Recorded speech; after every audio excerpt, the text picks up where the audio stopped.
ప్రేమ నమ్మకం కలిగిన మా దేవ, పరిశుద్ధుడైన మా తండ్రి, మరొకసారి మరొక దినం మీ ఆవరణలోనికి చేరి మిమ్మల్ని ఆరాధించడానికి, స్తుతించడానికి, మహిమపరచడానికి మీరు మాకు ఇచ్చిన చక్కని సమయంకే మీకు స్తోత్రాలు. మాకు ఏమున్నా లేకపోతే ఈ లోకంలో మేము జీవించలేము నాయన. అయ్యా, ఉన్నవైనా లేనివైనా నీ వల్లనే మేము పొందుకోవాలి. కాబట్టి నాయన, నువ్వు మాకు కావాలి అని ఎవరైతే ఆరాధన పూర్వకంగా మిమ్మల్ని ఆరాధించారు వారందరూ పక్షంగా, మా అందరూ పక్షంగా మీరు అద్భుత కార్యాలు యేసు నామములో జరుగునుగా కానీ ప్రార్థన చేస్తా ఉన్నాం. మీరు అద్భుతాన్ని జరిగించండి. ఈ రాత్రి వచ్చి ఆరాధించిన వారి కుటుంబాల్లో వారి అక్కర్లు మీరు తీర్చాలి, మేలుతో తృప్తిపరచమని ప్రార్థన చేస్తాం. మమ్మల్ని మీ చేతికి అప్పచెప్పు మిగిలిన సమయం దేవునికరంగా సేవ యేసు ప్రభువారి పేరట స్తుతించి కనపరిచి ఈ ఆరాధన మీకు అర్పించుకుంటున్నాము తండ్రి. కూర్చున్నామండి. ప్రియులారా, సమయంలో దేవుని వాక్యాన్ని మనం విందాం. విజయరాజు అట్లుగానే అఖిల్ వచ్చాడు.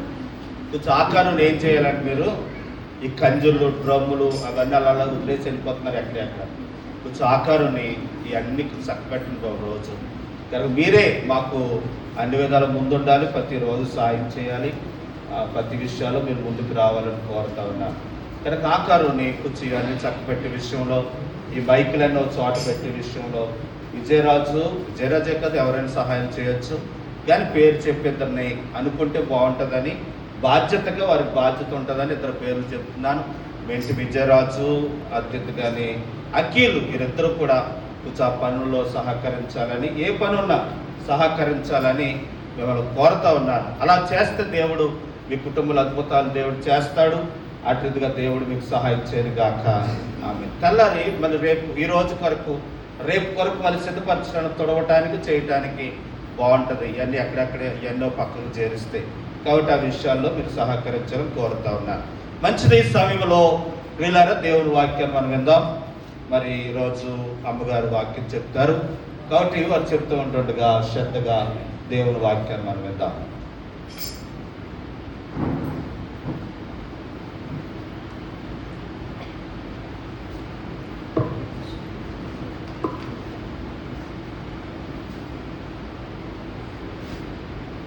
ప్రభునందు ప్రియ సహోదరి సహోదరులకు నా హృదయపూర్వకంగా వందనాలండి. వందనాలు అన్న మాట వినపడాలి, చేతులు కనపడాలి. మరి దేవుడు చెప్పిన ఆజ్ఞలు ప్రతి పత్రిక కొరింథీలోను, గలాతీలోను, ఎఫెసీలోను, ప్రతి పత్రిక గ్రంథంలో ఆఖరుని ఏమంటుంది? ప్రభునందు మీకు వందనములు చెప్తున్నాడు. అపోస్తలుడైన పౌలు అంటున్నాడు అందరికీ వందనాలు. చెప్పకపోతే చెప్పకపోయాక చెప్పిన వాళ్ళు అందరికీ వందనాలు. ఒక అధ్యాయం చదువుకుందాం. కొరింథీయులకు రాసిన పత్రిక 13వ అధ్యాయము మార్చి చదువుకుందాం. నేను ఒక వచనం చదువుతాను, మీరు ఒక వచనం చదవండి. నేను క్లుప్తంగానే వాక్యం బోధిస్తాను. మనుషుల భాషలతోనూ దేవదూతల భాషలతోనూ నేను మాట్లాడినాను, ప్రేమ లేని వాడనైతే మ్రోగెడు ఖర్చును గడగడలాడు తాళంరాయి నుందును.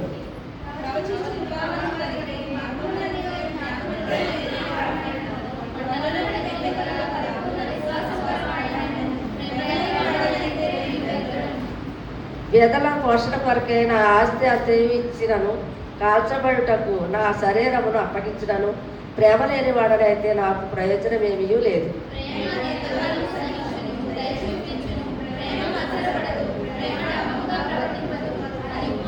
మర్యాదగా నడవదు, స్వప్రయోజనమును విచారించుకొనదు, త్వరగా కోపపడదు, అపకారమును మనసులో ఉంచుకొనదు, అన్నింటినీ తాళును, అన్నింటినీ నమ్మును, అన్నింటినీ నిరీక్షించును, అన్నింటినీ ఓర్చును.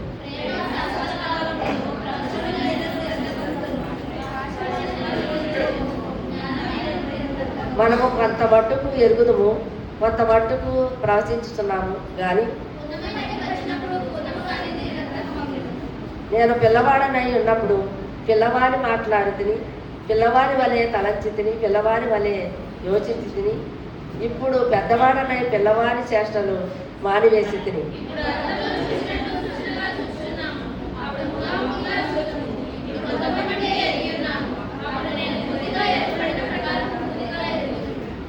కాగా విశ్వాసమును, నిరీక్షణ, ప్రేమ ఈ మూడును నిలుచును. వీటిలో శ్రేష్టమైనది ప్రేమయే. నేను మన ప్రేమ గురించి చెప్పను, యేసు ప్రభు వారి ప్రేమ గురించి చెప్తాను. యేసు ప్రభు వారు ఎంత ప్రేమించారంటే ఎంతో ప్రేమించాడు. దేవుడు లోకమును ఎంతో ప్రేమించాను. కాగా తన అద్వితీయ కుమారునిగా పుట్టిన వారి అందు విశ్వాసం ఇచ్చి ప్రతి వాడిని నచ్చప్పక నిత్యజీవం పొందినట్లు ఆయనను అనుగ్రహించారు. ఎక్కడుంది? యోహాను సువార్త మర్చిపోకూడదు, 3:16. ఎవరో అలాగే అన్నారట. 3:16 అన్నప్పటికి, యోహాను 3:16 అన్నప్పటికీ నాకు ఒకడు వచ్చాడంట యోహాను అని పేరుగలాడు. యోహాను 3 అంటే నాకు 3 భార్యలు 16 పిల్లలు నా గురించి చెప్తున్నాడో వాక్యం అన్నదంట. అలాగ ఉంటుంది. కాబట్టి యోహాను సువార్త 3:16. అయితే మనకి మనసులో నేను ఎప్పుడు చెప్తున్నాను, కొన్ని ఇలాంటి మాటలు మన హృదయంలో ఉండాలి. నేను ఎంత స్వీట్గా చెప్తున్నాను కదా, నాకేం చదువు రాదు కానీ చెప్తున్నాను. అప్పుడు నాకేం చదువు, మా మాస్టర్ ఇంగ్లీష్ కూడా చెప్పేవారు. నాకు కొద్దిగా మాటలు జ్ఞాపకం ఉన్నాయి. బోర్డ్ శైలాంది శైలు బట్ శైలాంది షిప్ శైలాంది షిచ్ అని చెప్పేవారు. ఏంటది మీరు చెప్పండి? సముద్రంలో వాడ ఉంది, బోటు అంటే ఏంటి? వాడ ఉంది, ఆ వాడ అది స్లిప్ శైలాంది స్లిప్ అని చెప్పేవారు. కొన్ని మాటలు నాకు ఇంగ్లీష్ మాటలు వచ్చు, నేను చదువు రాదనుకుంటారేమో. కొన్ని మాటలు వచ్చు. అయితే నేను చదువుకోవాలా అలాంటి మాటలు కొన్ని మనసులో ఉన్నాయి, ఇంగ్లీష్ కూడా. కాబట్టి అయితే మనం ఏం చేయాలి? ప్రేమ కలిగి జీవించాలి. యేసు ప్రభు వారు ఎలా ప్రేమించారు? ఎంతో ప్రేమించారు. నేను స్పష్టంగా అనలేదు, ఇంకా గమ్మును కావాలనేసాను. అదే స్పష్టంగా అనలేదు, కొంచెం తేడా వచ్చిందే. అయితే ఇంగ్లీష్ వచ్చిన వాళ్ళు తెలుస్తాయి. కాబట్టి దేవుడు లోకమును ఎంతో ప్రేమించాను. కాగా తన అద్వితీయ కుమారుడు, మీరు అందరూ అనండి, దేవుడు లోకమును ఎంతో ప్రేమించాను. కాగా తన అద్వితీయ కుమారునిగా పుట్టిన వారి అందు అనండి, అంటే మీకు వచ్చేది దేవుడు అంటే అలాగా అది నేర్చేసుకోండి. ఈ మాట మళ్ళీ అన్నప్పుడు ఎవరన్నా పాస్టర్లు వచ్చినప్పుడు ఆ వాక్యం ఎక్కడ ఉందో అన్నారనుకో మీరు చెప్పేద్దాం ఏమా. కాబట్టి సరేనండి, మనుషుల భాషలతో కాదు దేవదూతల భాషలతోనూ నేను మాట్లాడినాను. ప్రేమ లేని వాడనైతే మ్రోగెడు ఖర్చును గడగడలాడు తాళన్నాయి ఎందును. అయితే మనం అందరం ఏం కలిగి ఉండాలి? ప్రేమ కలిగి ఉండాలి. ప్రేమ లేకపోతే మనం ఏంటంటే ఎద్దులము అని ఉంది. పాట ఒకటి ఉంది కూడా, ప్రేమ లేని వాడనైనా ప్రభు ఎద్దుడను ఎద్దుడన్, ప్రేమ లేని వాడనైనా ప్రభు ఎద్దుడను ఎద్దుడన్. ఇలాంటి చరణాలు కూడా ఉన్నాయి. నేను చిన్నప్పుడు పాటలు, తర్వాత ఎక్కడైనా పుస్తకంలో నేను పాడతాను. కాబట్టి ప్రేమ కలిగి ఉండాలి. యేసు ప్రభు వారు మమ్మల్ని ఎలా ప్రేమించారు? ఆయన రక్తం కారినంతగా, ఆయన చెమట కారినంతగా, ఆయన మరణించినంతగా, ఆయన నలిగిపోయి ప్రాణం పెట్టినంతగా ఆయన మన కోసం ప్రాణం పెట్టాడు. అందుకే దేవుడు లోకముని ఎంతో అంటే అంతులేదు, ఇంకా దాన్ని కట్ చేయడానికి కూడా లేదు, ఎంతో ఇంకా అంత దేవుడు మనల్ని ప్రేమించాడు. కాబట్టి ఇక్కడ చివరి వచనాన్నే చెప్తాను నేను. చివరి వచనం ఏంటంటే, కాగా విశ్వాసము, నిరీక్షణ, ప్రేమ ఈ మూడును నిలుచును. వీటిలో శ్రేష్టమైనది ప్రేమయే. యేసు ప్రభు వారు మనల్ని ప్రేమించాడు. ఆ తండ్రి కుడిపార్శ్వంలో ఉండవలసిన ఆయన పరలోకంలో ఉండవలసిన ఆయన ఈ లోకానికి ఎందుకు వచ్చారంటే నిన్ను నన్ను రక్షించడానికి, నీ పాపముల కొరకు నా పాపముల కొరకు ఆయన ఈ లోకమును రక్తం కార్చి మనల్ని రక్తం ద్వారా మన పాపాలు కడిగి మనల్ని పవిత్రపరచడానికి ఆయన ఈ లోకానికి వచ్చారు. ఆయన అంత ప్రేమించారు. అలాగే యేసు ప్రభు వారు మనల్ని ఎలాగైతే ప్రేమించారో మనం కూడా ఒక్కరినొక్కరు ప్రేమించుకోవాలి. తిట్టినోళ్ళని తిట్టలేదు, ఆయన కొట్టినోళ్ళు కొట్టలేదు, తిరిగి మాట్లాడలేదు, నోరు తెరవలేదు, ఆయన తిరిగి జవాబు ఇవ్వలేదు. అటువంటి వారిగా మనం ఉండాలి. యేసు ప్రభు వారు ఎలాగైతే ఉన్నారు ఈ లోకంలో జీవించినప్పుడు 33.5 సంవత్సరాలు కూడా ఆయన జీవించారు. అప్పుడు జీవించినప్పుడు ఆయన ఎలా జీవించారో ఆ మాదిరికరంగా మనము జీవించాలి. ప్రేమ కలిగి ఉండాలి. ఒకటి. రెండేంటి? నిరీక్షణ లేని వారు ఇతరుల వారే దుఃఖపడకుండా నిమిత్తము. ఎక్కడుంది అది? తెస్సలోనికి రాసిన పత్రిక 4:14-13 చూడండి. నిరీక్షణ అంటే ఏంటో చెప్తారు. ప్రేమ గురించి యేసు ప్రభు వారు మనల్ని ఎలా ప్రేమించారో మనము కూడా ఒకరినొకరు అలా ప్రేమించుకోవాలని ప్రేమ గురించి చెప్పారు. మళ్ళీ నిరీక్షణ గురించి చెప్తాం. తెస్సలోనికీ రాసిన పత్రిక. సహోదరులారా, నిరీక్షణ లేని ఇతరుల వలె దుఃఖపడకుండా నిమిత్తము నిద్రించిన వారిని గురించి తెలియకుండా నాకు చాలేము. నిరీక్షణ అంటే ఏంటంటే మనం చనిపోయినా కానీ తిరిగి లేస్తామని నిరీక్షణ కలిగి ఉండాలి. మనం బ్రతుకున్నాము ఇప్పుడు, కానీ చనిపోతే మనం దేవుని రాజ్యానికి వెళ్తాము, దేవుని పరలోక రాజ్యానికి వెళ్తాము. ఇంకా సావట్టికి భయం ఉండకూడదు. అందుకే అపోస్తలుడు పౌలు ఏమన్నాడు? బ్రతుకుడు క్రీస్తే సావైతే లాభం అన్నాడు. ఇంక చనిపోతాము, ఇంకా నేను ఇంక చనిపోతాను కాబట్టి ఈ సాక్ష్యము ఈ వాక్యాలు కొద్దిగా చెప్పేసి నా కాలం ముగిస్తేతానేమో అని నేను నా సమయం కొద్దిగా అడుగుతున్నాను అయ్యగారు. కాబట్టి నేను ఇంకా సమయము ఎంతో లేదు. ఆ రోజు ఏదో బలహీనత వచ్చేస్తుంది. ఆ బలహీనతలో నేను సరిపోతే ఈ వాక్యము నేను చెప్పలేను, నా సాక్ష్యం ఇంకా మీకు తెలవదు. కాబట్టి నేను కొద్దిగా వాక్యం చెప్పి నేను సాక్ష్యం చెప్తానని అయ్యగారిని బతులాడుతున్నాను. కాబట్టి నిరీక్షణ కలిగి ఉందాం, ముందు ప్రేమ కలిగి ఉందాం. యేసు ప్రభు వారు మనల్ని ఎలా ప్రేమించారో మనం కూడా ఒకరినొకరు ప్రేమించుకుందాం, వందనాలు చెప్పుకుందాం, ఆదరించుకుందాం. ఎవరి కష్టం ఒకరి కష్టాల్లో, ఒకరి కష్టాల్లో ఒకరు మరి మనము పాలుపప్పు తీసుకుందాం. మరి ప్రభు రక్తంలో పాలుపప్పు తీసుకుందాం. ప్రభు రక్తము శరీరము తిందాం. మరి దేశ ప్రభు వారు వచ్చినప్పుడు మనము ఎత్తబడి వారుగా ఉందాము. కాబట్టి మనకు నిరీక్షణ కావాలి. ఏ నిరీక్షణ అంటే మేము చనిపోయినా తిరిగి లేస్తాం. యేసు ప్రభు వారు చనిపోయి తిరిగి లేచారు, నేను కూడా లేస్తానన్న నిరీక్షణ మనకి ఉండాలి. అటువంటి నిరీక్షణ కలిగి ఉంటే మనం పరలోకానికి సిద్ధపడతాం. అలా తర్వాత విశ్వాసముల గురించి చెప్పాడు. ప్రేమ ఏంటమ్మా ముందు చెప్పండి. మూడేంటయ్యి? ప్రేమ, నిరీక్షణ, విశ్వాసం. నిలిచి ఉన్నది ప్రేమయే. కాబట్టి నిరీక్షణ గురించి చెప్పాను, యేసు ప్రభు గురించి చెప్పాను. మరి ఇప్పుడు విశ్వాసంలోకి వెళ్దాం. విశ్వాసం అనేది ఏంటంటే మరి అబ్రహాం గురించి చాలాసార్లు మరి పాస్టర్లు చెప్తారు. కాబట్టి మనం విశ్వాసం కలిగి జీవించాలి. ఈ మూడు లేకపోతే మన పరలోకంలోకి వెళ్ళమని చెప్తున్నాడు. ఈ మూడు నిలిచి ఉండాలి మన హృదయాల్లో. సహోదరి ప్రేమ కలిగి ఉండాలి, మరి నిరీక్షణ కలిగి ఉండాలి, విశ్వాసం కలిగి ఉండాలి. యాకోబు పత్రిక 2వ అధ్యాయంలో చూడండి, ఇక్కడ విశ్వాసం గురించి ఉంటుంది. యాకోబు పత్రిక 2వ అధ్యాయము.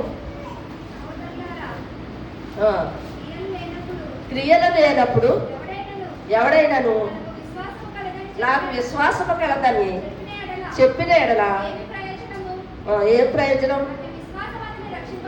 అతని విశ్వాసం అతను రక్షింపగలదా?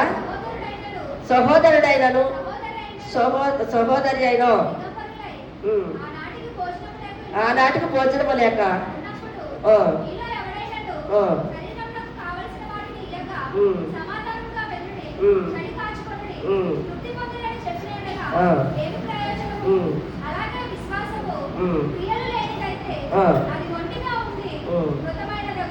చాలమ్మా. 22 చదువు.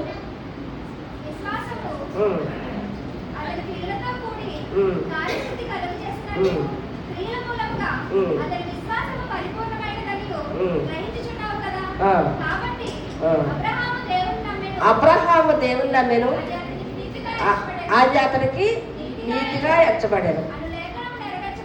చాలమ్మ. ఇక్కడ అబ్రహాముకి విశ్వాసం ఎలాగొచ్చింది? కుమారుడు లేనప్పుడు కుమారుడు పుట్టాడు, ఆ కుమారుడు మరి ఇచ్చేయమంటే ఇచ్చేసాడు. అదే విశ్వాసం వల్ల, క్రియల వల్ల అబ్రహాము విశ్వాసం వల్ల, క్రియల వల్ల, మరి విశ్వాసం వల్ల అబ్రహాముకి మరి నీతిమంతుడు అయ్యాడు. మనం కూడా నీతిమంతులు అవ్వాలంటే మరి అబ్రహాం వలె మనం జీవించాలి. ఇక్కడ చెప్తున్నాడు. ఎలా చెప్తున్నాడు? చక్కగా కథలా చెప్పేదాన్ని. నేను సండే స్కూల్లో చిన్నప్పుడు ఈ కథలా చెప్పేదాన్ని. నా సహోదరులారా, క్రియలు లేనప్పుడు ఎవడైనా తనకు విశ్వాసం కలదని చెప్పినేలా ఏమి ప్రయోజనం? అంటే విశ్వాసం అతను రక్షింపగలదా? సహోదరుడైన సహోదరి దిగంబరి అయి ఆనాటికి భోజనం లేక ఉన్నప్పుడు మీలో ఎవడైనా శరీరంలోకి కావలసిన వాటిని ఇయ్యక సమాధానంగా వెళ్ళమంటున్నాడు. ఒకవేళ ఆహారం లేదని వచ్చామనుకోండి, ఆ రోజుకి తన భోజనం పెడతాం మానేశారు. లేదా బట్టలు లేవని వెళ్ళామనుకోండి, తన బట్టలు ఎత్తాం మానేశారు. ఏమంటున్నారు? వెళ్ళండి, వండుకు తినండి, బట్టలు కప్పుకోండి అట్లా సరిగా చదువుకుని మీరు గ్రహించుకోండి. అది విశ్వాసమా? అది క్రియలా? క్రియలు కాదు. ఒకవేళ వచ్చారు, ఆహారం లేదు, వస్త్రాలు లేవు, అడిగారు, ఏం చేయాలి? మనకున్న దాంట్లో ఇద్దరికి 2 అంగీలు గెలవాడు ఒక అంగీ ఇచ్చేసినా మరి దేవుడి రాజ్యంలో ఉంటుందంట. మరి లేదని వచ్చినప్పుడు మనం ఏం చేయాలి? అంగీ అయినా ఇచ్చేయాలి, మళ్ళీ ఉన్నాయి మనకి ఉన్నాయి మరి చీర అయినా ఇచ్చేయాలి, ఆహారంలో కొత్త ఆహారం అయినా పెట్టాలి. అదే క్రియలు. క్రియలు అంటే ఏంటన్నాడు? ఏమన్నాడు ఇప్పుడు ఇక్కడ క్రియ? సమాధానముగా వెళ్ళడి, చలి కాసుకొనుడి, తృప్తి పొందుడని చెప్పినాడు. ఏమి ప్రయోజనం? వెళ్ళి కాసుకోండి, చలి కాసుకోండి, దుప్పటనే ఇవ్వాలి కదా, అతనికి జాలి ఉండాలి కదా, దుప్పటిచ్చి చలి కప్పుకోండి బాబా అలానే. అలా అనుకోండి, వెళ్ళి చలి కాసుకోండి, దుప్పట కప్పుకోండి అంటున్నాడు. ఎక్కడ తెచ్చి అంత జాలి లేకుండా ఉంటుంది. అది విశ్వాసమా? అది విశ్వాసం కాదు. ఒక దుప్పటిచ్చి ఇంకా అన్నం పెట్టి తినండి, తృప్తిగా ఉండండి అన్నది విశ్వాసం. ఏమీ పెట్టుకోకుండా మరి వెళ్ళండి తినండి అంటే అది విశ్వాసం కాదు. కొంతమంది ఏమీ ఇవ్వకపోయినా ఇచ్చినట్టు నటిస్తారు, ఏమి ఎట్టకపోయినా మరి ఇచ్చినట్టు చాలా నటిస్తారు. కానీ అలాగా ఉండకూడదు. ఇవ్వాలి, మనకు పెట్టాలి. విశ్వాసమైన మనము కొంతమందికి పెట్టాలి, అప్పుడు మనం ఆశీర్వదించబడతాం. ఇక్కడ ఏమైనా ఉందంటే మరి ఇవి క్రియలు లేకపోతే, క్రియలుండి ఒకవేళ పెట్టకపోయినా క్రియలు లేకపోతే మరి అది విశ్వాసం కాదు. క్రియలుండి మరి విశ్వాసం కాదంట. చూడండి, చదవండి మరి. అలాగే విశ్వాసము క్రియలు ఏంటైతే అది ఒట్టిగా ఉండి వృధమై ఉన్నాడు. అయితే ఒకడు నాకు విశ్వాసం ఉన్నది, నీకు క్రియలు ఉన్నాయి. ఒకడికేమో విశ్వాసం ఉందంట, ఒకటి క్రియలు ఉన్నాయి. అయితే క్రియలు లేకుండా విశ్వాసం ఉందా? వ్యర్థమే. క్రియలు ఉండాలి, విశ్వాసం ఉండాలి. ఈ కుదిరితే ఎవరికైనా పెట్టిదే ఉండాలి, మనం విశ్వాసం కలిగి ఉండాలి. అలా క్రియలు ఉండాలి. క్రియలు లేకపోతే అది వడ్డీగా ఉండవలసిందే. విశ్వాసం ఉండాలి, కొంతమందికి పెట్టాలి, పెట్టి మనము ఆశీర్వదించబడాలి. అప్పుడే దేవుడు మనం చూస్తాడు. విశ్వాసము, ఈ 3 కూడా ఉండాలి. ప్రేమ, నిరీక్షణ, విశ్వాసము. నిలిచింది ప్రేమే. పరలోకం వెళ్ళినా పరలోకంలో ఉంది ప్రేమ. ఇక్కడ మనం జీవిస్తున్న యేసు ప్రభు కొరకు ఇది ప్రేమే. కాబట్టి నిలిచి ఉండాలంటే ప్రేమ కలిగి జీవించాలి. మరి నా సాక్ష్యం చాలా మట్టుకు చెప్పాను, గ్లోరీ పుట్టిదాకా చెప్పాను కదా, అక్కడి నుంచి కొంచెం సాక్ష్యం కూడా చెప్తాను. జాయ్ గారు పుట్టి కాడి నుంచి కొంచెం సాక్ష్యం చెప్తాను. మేము శివటము వెళ్ళేవాళ్ళం. సంవత్సరం అయిపోయింది జాయ్ గారు పుట్టి, మళ్ళీ శివటము లేకపోతే గుమ్మపాడు అలాగే వెళ్ళేవాడు. ఒక రోజు ఏం చేసామంటే, గుమ్మపాడు మరి గొల్లపల్లి ఒక ఆయనకు ఉద్యోగం వచ్చింది, గంగాధర్ గారని. ఆయనకు ఉద్యోగం వస్తే మొట్టమొదటి జీతం ఇస్తామని నవ్వ గారిని అక్కడికి ఆహ్వానించారు. ఆహ్వానిస్తే నేనేం చేశానంటే, నాకు కూడా వెళ్ళాలని మనసు పుట్టి నన్ను కూడా తీసుకెళ్ళండి అన్నాను. అంటే చిన్నోడు అయితే చిన్నపిల్లడితో ఎలా వస్తావు అన్నారు. అయితే మా బాబుకి రిక్షా ఉంది కదా, రిక్షా కట్టించండి అన్నాను. అంటే అప్పుడు మా బాబుని అడిగితే వస్తానులే, తెల్లారితే నేను కాన్వెంట్ పిల్లలు తీసుకెళ్ళాలి, మరి రాగలవా అది ఇదని ఏదో అన్నాడు. వచ్చేస్తామండే మోషే గారు అంటే మొత్తం మీద తీసుకెళ్ళాడు. వెళ్ళామండి. వెళ్ళాక రాత్రి మీటింగ్ జరిగింది. మీటింగ్ అయిన తర్వాత భోజనం చేసి బయలుదేరామండి. అర్ధరాత్రి అయిపోయింది, 12 ఆ టైం. సరిగా గుమ్మపాడు వెళ్ళి దారిలో కాలువరేవి ఒకటి ఉంటారు. ఆ రేవుకాడికి వచ్చినప్పటికి మరి ఏమైందో, పిల్లోడు భీష్మాడు. సైతాన్ పట్టేసి కేకలేసేస్తున్నాడు, అరిసేస్తున్నాడు. ఇంకా అటు వెళ్తాకు ఊరు దూరం, ఇటు వస్తాక మన ఊరు దూరం.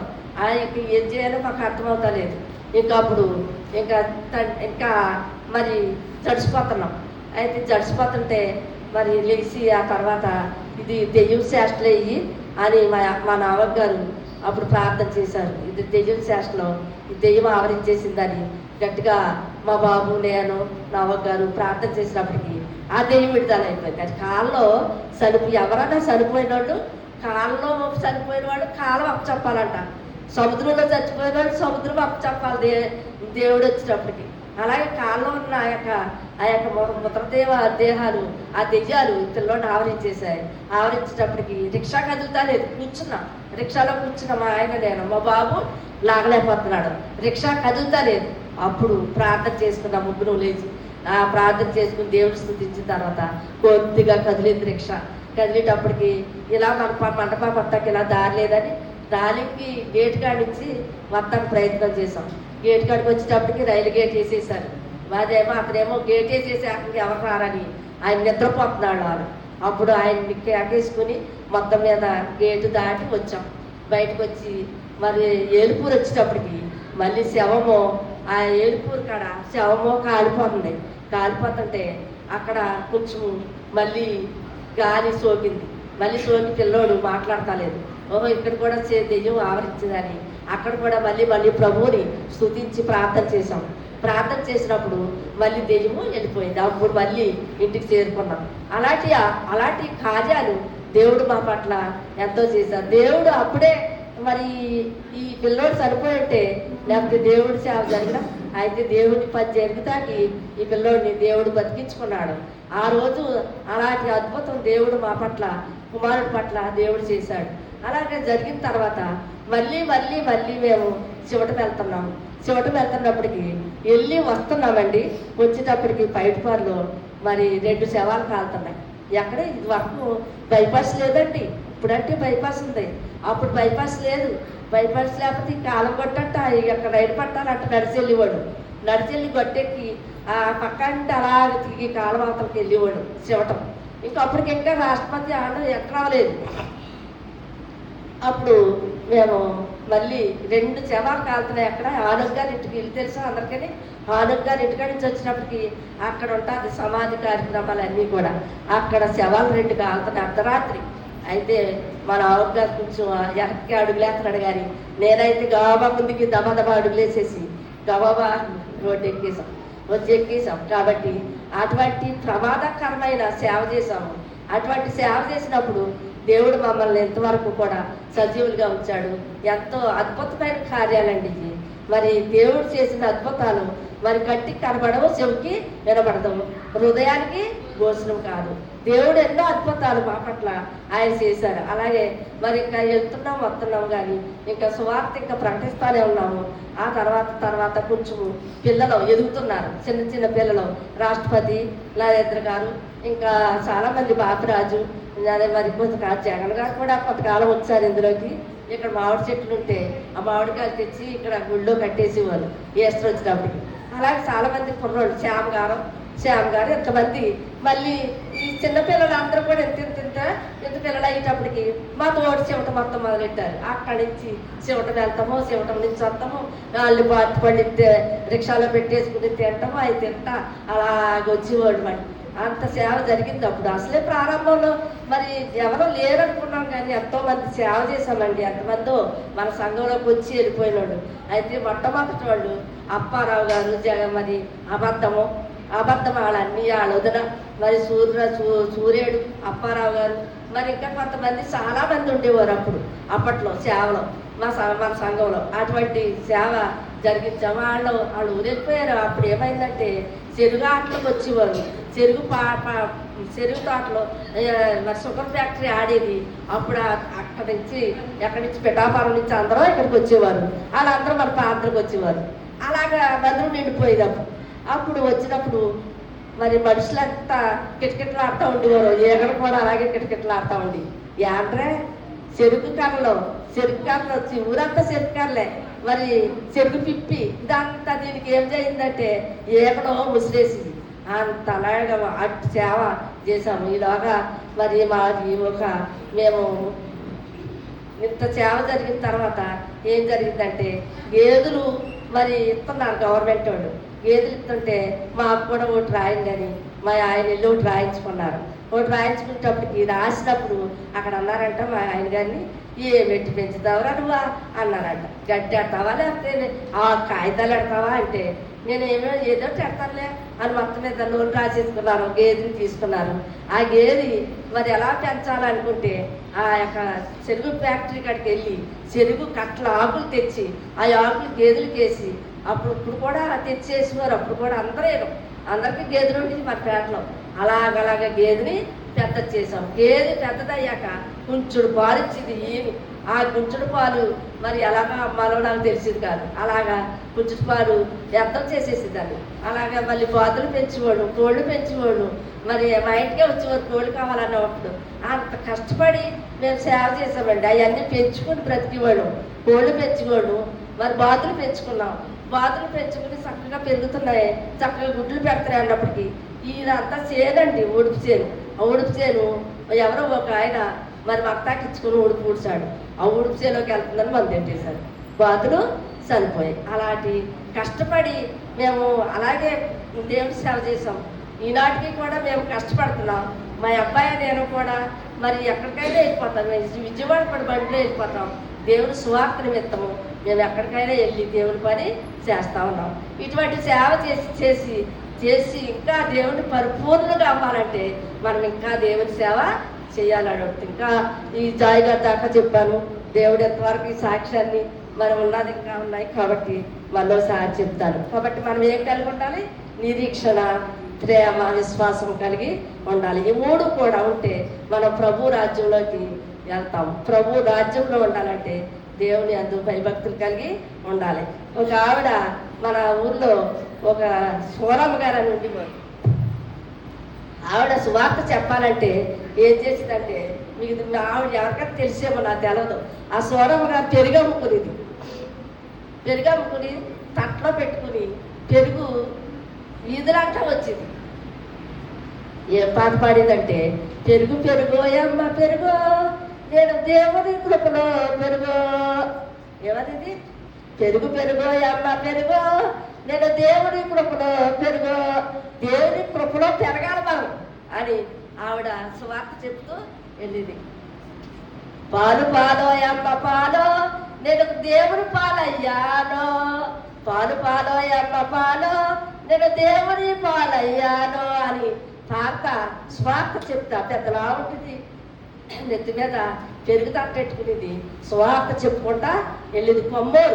కొమ్మోరు వాళ్ళు చనిపోతే మనకులాగా క్రిస్టియన్లాగా సమాధి కార్యక్రమం చేశారు వాళ్ళు. అలాగా మనం దేవుని స్వార్థ మనం చెప్పాలి. దేవుడి వరకు సాక్షిగా ఉండాలి. అటువంటి సాక్షిగా ఉన్నప్పుడు దేవుడు మనకి వాళ్ళ చూసారు పాపులైన కొమ్మోరైనా కానీ వాళ్ళ సమాధి కార్యక్రమం ఘనంగా జరిగింది. మన అర్థము ఎలా ఉండాలంటే సమాధి కార్యక్రమం ఘనంగా జరిగేలా కూడా ఉండాలి. అసలు అంతం ఎలా ఉండాలి? అంతము మొట్టమొదట ఇవన్నీ కూడా మనకి బాగుంటే పరలోక రాజ్యానికి మనము సరిగా చేరగలం. కాబట్టి మనం ఆవిడే కాదు సువార్త చెప్తూ మనం కూడా సువార్త చెప్పాలి. పెరుగు అమ్ముకుంటూనే సువార్త చెప్పిందంటే మనము మన పని చేసుకుంటూ కూడా మనం సువార్త చెప్పాలి. పని చేసుకుంటూ సువార్త చెప్తూ ఉంటే దేవుడు మన సువార్త చెప్పి వారి పాదము ఎంతో సుందరములంట.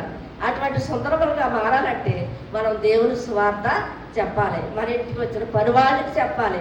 మనం వెళ్తున్న పనిలో చెప్పాలి. అలా చెప్పినప్పుడు దేవుడు మనకి ఇంకా ఎక్కువగా దేవుళ్ళు ఇస్తారు, ఆశీర్వాదాలు ఇస్తారు. అటువంటి ఆశీర్వాదం పొందాలని దేవుని పేరట మీ అందరికీ మనం చేసుకున్నాను. ఇంతటితో నా సాక్ష్యాన్ని వాక్యాన్ని ముగిస్తాను. ఉండవలసింది నిరీక్షణ, విశ్వాసము, ప్రేమ. ఈ మూడు కలిగి ఉందాం. దేవుని కొరకు, ఆయన రాకత్యం కొరకు ఎదురు చూద్దాం. దేవుడు వచ్చేటప్పుడు ఎత్తపడదాం. దేవుడి వాక్యాన్ని దీవించి ఆశీర్వదించును గాక. అవును. ప్రార్థన చేసుకుందాం. 10 నిమిషాలు చెప్పండి. ప్రార్థన చేసుకుందాం. తనను ఉంచుదాం. కళ్ళు తీసుకుందాం.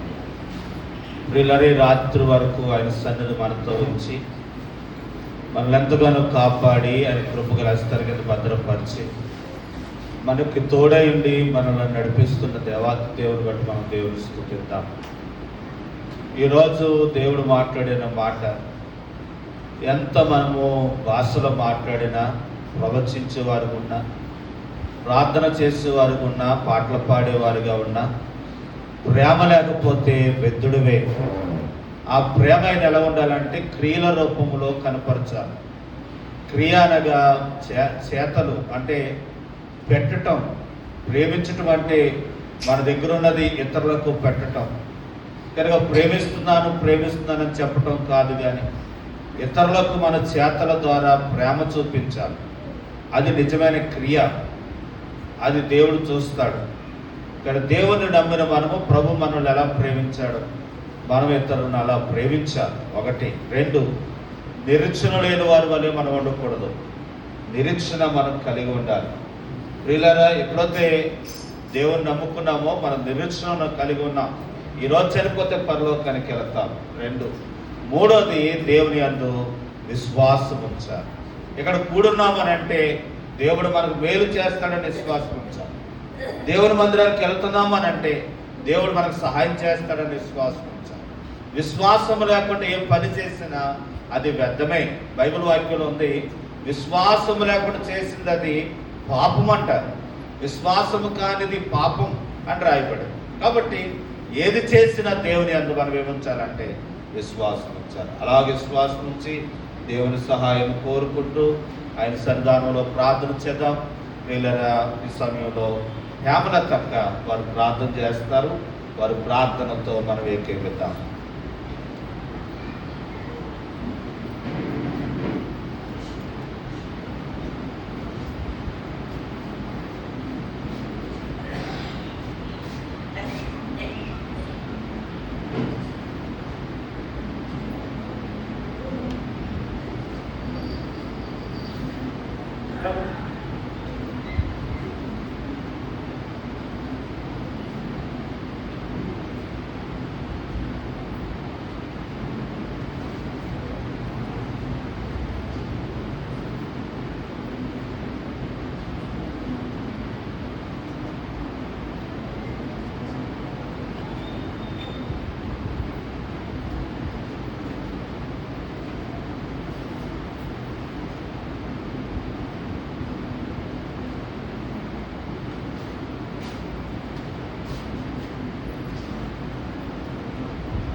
ఆమేన్. ప్రేమ నమ్మకం కలిగిన మా దేవ, పరిశుద్ధుడైన మా తండ్రి, మీ ఉన్నతమైన నామమునకే స్తోత్రాలు స్తుతులు చెల్లించుకుంటున్నాం. మరొకసారి మరొక రోజు మీ ఆవరణలోనికి మమ్మల్ని తీసుకుని వచ్చి పాటల ద్వారా, ఆరాధన ద్వారా, నీ వాక్యాన్ని వినుట ద్వారా మీరు మాతో ఉండి మమ్మల్ని నడిపించినందుకే మీకు స్తోత్రాలు అయ్యా. ఈ కార్యక్రమం ద్వారా మీరు మహిమ పొందినందుకే మీకు స్తోత్రాలు ప్రభా. దేవా, మరొకసారి మీ సన్నిధానంలో ప్రార్థిస్తూ ఉన్నాం. కనికరించండి, కృప చూపండి దేవానైనా ప్రభా. అయ్యా, ఈ 40 రోజులు ఏమని నీ పిల్లలు ప్రార్థించుకుంటున్నారు, వారి ప్రార్థనలు మీరు ఆలకించి వారి పట్ల అద్భుత కార్యాలు మీరు జరిగించారు. ముఖ్యంగా 10వ తరగతి పిల్లలు పరీక్షలు రాస్తూ ఉన్నారు నాయన. మరి మా సంఘం నుండి ప్రభా, మరి ప్రభా నైనా నిక్కి రాస్తూ ఉన్నాడు. కనికరించండి, కృప చూపండి, జ్ఞానము దయచేయండి, జ్ఞాపక శక్తిని దయచేయండి. మంచి ర్యాంకుతో నీ బిడ్డ పాస్ అవ్వటానికి మీరే కృప చూపండి. అటుగానే ప్రభా ఇంటర్మీడియట్, డిగ్రీలు అయానైనా మరి పీజీ, ఆయా పరీక్షలు, ఆయా చదువులు, ఆయా రాష్ట్రాలు ఇంకా రాయిపోతున్నారు. వారికి మీరు సహాయం దయచేయండి, తెలివి జ్ఞానము దయచేయండి ప్రభా. మరి ప్రభు 40 రోజులు అయానైనా ఏమని కోరుతూ ఉన్నారు, వారికి మీరు సహాయం దయచేయండి. సంటి పిల్లల తల్లులకు ఆరోగ్యాలు దయచేయండి. బిడ్డలను తీసుకుని వచ్చారు నాయన. అయ్యానైనా ప్రభా, నీ సన్నిధిలో గడిపిన దానికై రావలసిన దీవెన ఆశీర్వాదాలు వారికి, వారి బిడ్డలకు మీరు దయచేయండి ప్రభా. వృద్ధులు వచ్చారు నాయన, వారికి ఆరోగ్యం దయచేయండి అయ్యా. సహాయం మీరు దయచేయండి ప్రభా. యవనస్తులను కాపాడండి, వారి భవిష్యత్తులో మేలుడు దయచేయమని వేడుకుంటున్నాను. మరి ప్రభా అయ్యానైనా వివాహం అవ్వాల్సిన వారికి వారి విషయంలో కార్యాలు మీరు చేయమని వేడుకుంటున్నాను. అటుగానే ఉద్యోగాల కొరకు ఎదురు చూస్తున్న బిడ్డలకు ఉద్యోగాలు దయచేయమని వేడుకుంటున్నాను అయ్యా. సహాయం దయచేయండి. గృహాలు నిర్మించుకోవాలనుకున్న వారికి సహాయపడండి. వ్యాపారాల్లో అయ్యానైనా ప్రయత్నాల్లో, ఉద్యోగాల్లో అయ్యానైనా వారి ప్రయత్నాలన్నింటిలో మీ సహాయం దయచేయండి. ఆయా పనులకు వెళుతున్న బిడ్డలకు మీ సహాయాన్ని అనుగ్రహించమని వేడుకుంటున్నాను అయ్యా. రుణాలతో బాధపడుతున్న వారు రుణాలు సంపూర్ణంగా తీరిపోవటానికి సహాయం మీరు దయచేయండి. మీరే కృప చూపండి. ఎవరైనా అనారోగ్యం కొట్టి మీరు ముట్టండి, స్వస్థపరచండి. హృదయాంతరంగాలు ఎరిగిన వాడు కనుక వారి హృదయ అవసరాలన్నీ తీర్చి మహిమను అందమని ప్రార్థన చేస్తూ మమ్మల్ని అందరూ మీ చేతిగా చెప్పుకుంటూ ఈ దినము కొరకే రావాల్సిన దీవెన ఆశీర్వాదాలు మీరు మాకు అనుగ్రహించి మహిమ పొందండి ప్రభు. ఈ రోజు మరి డ్యూటీలకు వెళ్ళి అయ్యా, నేను ఉద్యోగాలకు వెళ్ళి, వ్యాపారాలకు వెళ్ళి, పనులకు వెళ్ళి నాయన ఈ రాత్రి నీ సన్నిధానానికి వచ్చారు ప్రభా. అయ్యా, వారికి మంచి ప్రభు ఆరోగ్యాలు దయచేయండి. రాత్రి చక్కని సుఖమైన నిద్రని గ్రహించి ఉదయం లేచి మీ పాదాలు పట్టుకునే భాగ్యం దయచేసి మిమ్మల్ని మహిమపరిచి మిమ్మల్ని ఆరాధించేవారుగా మమ్మల్ని అందరూ మీరు సిద్ధం చేసి మహిమనొద్దమని ప్రార్థన చేస్తూ మమ్మల్ని అందరూ మీరు చేతిగా చెప్పుకుంటూ యేసు ప్రభువు నామములో అడిగి వేడుకుంటున్నాము తండ్రి. మన తండ్రి అయిన దేవుని ప్రేమయు, కుమారుడైన యేసు క్రీస్తు వారి కృపయు, పరిశుద్ధాత్మ అన్యోన్య సహవాసం, కాపుదల, దీవెన, ఆశీర్వాదాలు ఎప్పుడు ఎల్లప్పుడూ ప్రభుత్వ సదాకాలం కూడి వచ్చిన మనందరికీ నిత్యము తోడైండి కాపాడి దీవించి నడిపింప చేయను గాక. ఆమేన్. అందరికి వందనాలండి. దేవుడు దీవించుకుంటారు. ఆమేన్.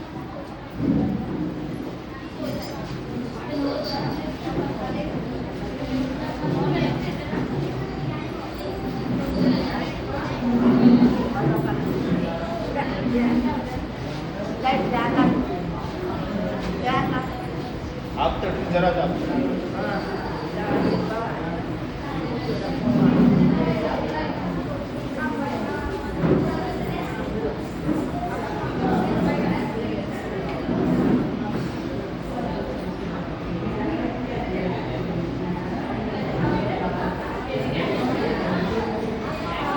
प्रसाद करा जरा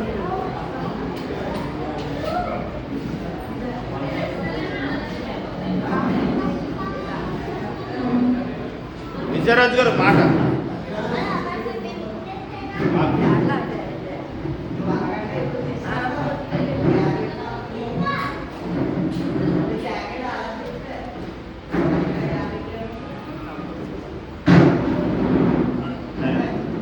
బాబు విజయరాజు